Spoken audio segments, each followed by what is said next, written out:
Hello guys, welcome back to my channel. Guys देखो আমি কেন আজকে বলেছি যে চলো আজকে তোমরা আমি ফুচকা বানাই দেখাইমু।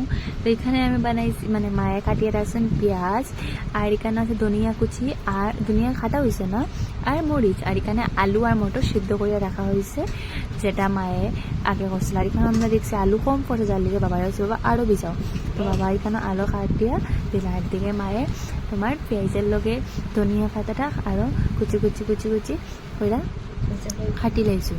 হাই সাইডে টমেটো রাখছি একটু, যেটা টমেটো দিয়ে একটু আর লাস্টে তোমার টমেটো এগুলো দিলাইমু, খাইতে আরও টেস্টি লাগবে। তো বোন তারা সবাই আইছে, তো এখানে পার্টি আমি হাই করলাম, তো পার্টি তো হাই করে না, তো হ্যাঁ শতানি করে। তো যাই হোক চলো আমরা বানানি স্টার্ট করে দিই। এখানে আমরা গরম তেল বহাই দিয়েছি, একটু দুইটা শুকনা মরিচ বাঁচছি যাতে ওইটা আলুটার মধ্যে দিতাম টেস্টি লাগবে। তো দেখো ফুচকাও বাজা স্টার্ট করে দিয়েছি, আর ফুচকা মানে এত ফুচকা বাজছি 2 ডালা ফুচকা বাজছে। আর এখানে দেখো আমার খালি ডিস্টার্ব করে, আমার লোক আইয়া কুচি করে। তো এইদিকে আমি ফুচকা বাজলাম, আর এদিকে মেজমামি তারা সবাই ছিল, মেজমামি ভাই সব। তো তারা এখানেও টক বানাই, আর আমার দেখো এখন জিপা চলে গেছে, এত টেস্টি লাগে। আর তো আলু ভর্তাও মাখা হয়ে গেছে, এখানে মেজমামি মাখছে। তো আমি এদিকে ভাজি লেগেছি, ফুচকা ভাজা হয়ে গেছে, আর খাওয়াও স্টার্ট হয়ে গেছে।